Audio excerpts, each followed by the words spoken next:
আজকে এসেছি আমরা গিজার সার্ভিসিং করতে। এই জায়গাটা আমরা খুলে নিয়েছি, জায়গাটা খুলে নিচে নামিয়ে নিয়েছি, নামিয়ে আবার এগুলো সব খুলতে হবে। হিটার খুলে নিয়েছি আমরা আগেই, খুলে রেখে দিয়েছি। হিটার ফেটে গেছে, ওটার জন্য হিটার বাদ দিয়ে দিলাম। আর এগুলো থার্মোস্টেট আমরা সব লাইন তারের খুলে নিলাম। এবার আমাদের হিটারের গার্ডটা খুলে নিলাম। এখন কত নোংরা আছে। 3 বছরে এই গিজার আছে, 3 বছর হয়ে গেছে, সার্ভিসিং করায়নি কাস্টমার, ওটার জন্য আমরা সার্ভিসিং করে নিলাম।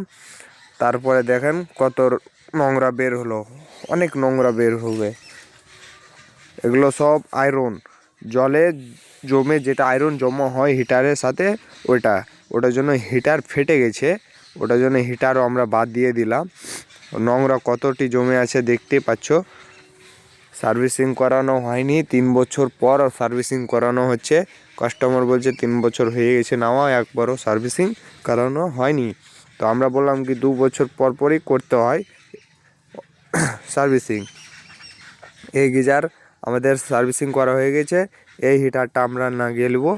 হিটার আমরা নতুন নিয়ে এসেছি, ওই হিটার যেটা খারাপ ছিল ওটাকে আমরা ফেলে দিয়েছি। আমরা আস্তে আস্তে সবকে ফিট করে নিলাম, হিটার লাগিয়ে দিলাম বা থার্মোস্টেট লাগিয়ে দিলাম, সব লাইনগুলো কানেক্ট করে নিলাম।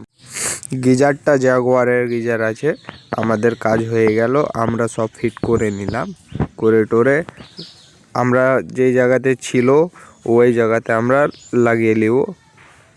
আমাদের লাগানো হয়ে গেছে।